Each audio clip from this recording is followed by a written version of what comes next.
Today, we're going to dissect how Craig Johnson became wealthy and made $80 million in one day. And by the end of this analysis, you'll definitely have something you've learned from his business strategy.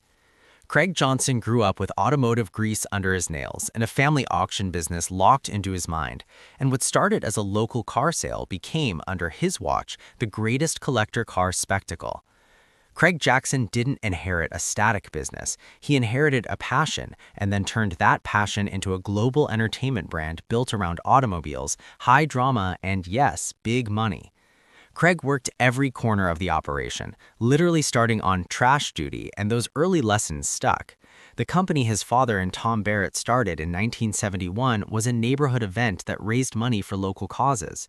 Craig's moment came in the 1990s, after family tragedies left him running the whole operation all by himself.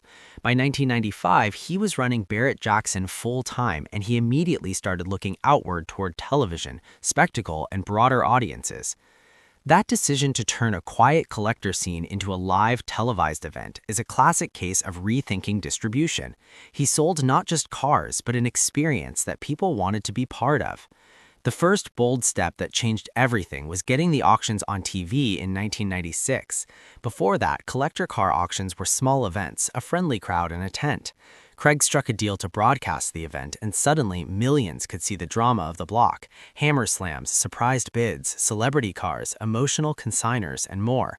That exposure was catalytic. It widened the pool of buyers, increased the prices, and turned Barrett Jackson into a media property as much as an auction house. Imagine watching a V12 roar live and deciding right then you have to own that car. He didn't stop at TV. Craig re-engineered the whole event, adding vendors, hospitality, live entertainment, and no-reserve auctions that drive urgency and volume. He made the auction more like a festival and less like a ledger entry. That shift turned attendance and media eyeballs into new revenue streams: ticket sales, sponsorships, merchandising, and broadcast rights. Over the years, Barrett Jackson car auction business grew from a single annual sale into multiple events across Scottsdale, Palm Beach, Las Vegas, and beyond. Those moves steadily increased the company's sales and, in turn, Craig's personal financial status.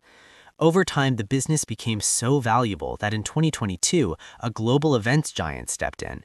Endeavor, part of IMG, bought a majority stake in Barrett Jackson in a deal reported at about $261 million, a confirmation that a family-founded car sale had become a scalable lifestyle and media brand. That transaction didn't just pay out shareholders, it also signaled that the collector car market could be globalized and monetized in many more ways than the old known way. No one would have thought a dirt lot auction could be worth that much. If we map his wealth, it's a slow build then surge story. For decades, the company grew incrementally. Better events were organized, more televised coverage, new markets. Then, media and sponsorship deals multiplied the returns, and the 2022 transaction accelerated the valuation dramatically. Public estimates today place Craig Jackson's personal net worth in the ballpark of $300 million. An estimate, yes, but it fits with years of increasing revenues, broadcast deals, and the IMG majority stake. That upward trend is the kind of capital trajectory you get by compounding relevance and reliable business events. One of the first things anyone studying wealth should notice is transforming a product into an experience. Craig took auctions that were once technical and local and turned them into destination events. People don't just pay to buy a car, they pay to be in the room where history happens. Second, making distribution a force multiplier. Craig didn't wait for buyers to come, he brought the auction to living rooms with TV and later digital channels, expanding demand. Diversification of monetization is also another thing to look at. Admission fees, consignment commissions, sponsorships, media rights, and branded merchandise. These layers reduced reliance on any single revenue line and made the business resilient. Craig also institutionalized trust. In an industry where provenance matters, Jackson invested in vetting, experts, and reputation. That trust translated into higher hammer prices and repeat consigners. These are not tricks tied to classic cars only. Whatever kind of business you run, the lesson is the same: create an experience, expand how people find you, add revenue channels, and protect your credibility. Smooth, predictable application of those principles can be re-engineered into any business. Will this business keep growing?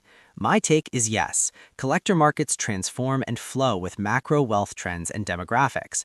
Barrett-Jackson's edge is scaling. With Endeavor's distribution muscle, they can reach new geographies and new generations of collectors. The big risk is generational shifts in collecting tastes and economic cycles that trim spending. But by broadening content, creating year-round fan engagement, and leveraging partnerships, the brand has a long runway. Is there an investment opportunity in this model? Put simply, yes, in the business model, not just in the cars. Investing directly in cars is speculative and illiquid. Investing in platforms that create audiences, recurring events, and diversified revenue is more scalable. The company's move into media, hospitality, and licensing showed how event businesses can switch into lifestyle brands, and those are the kinds of assets private investors and strategic partners value. Surprising, but true, collectors' markets can be both sentimental and very, very commercial. If you're chasing business insights for your own venture, study 3 things Craig doubled down on, which are control the experience, widen distribution, and protect your reputation. Those are evergreen. If you liked this breakdown of how a niche auction house became an international lifestyle brand, please hit subscribe to watch more videos on the journeys of wealthy entrepreneurs. Also, leave a like and drop a comment of which billionaire or successful company you want me to dissect next.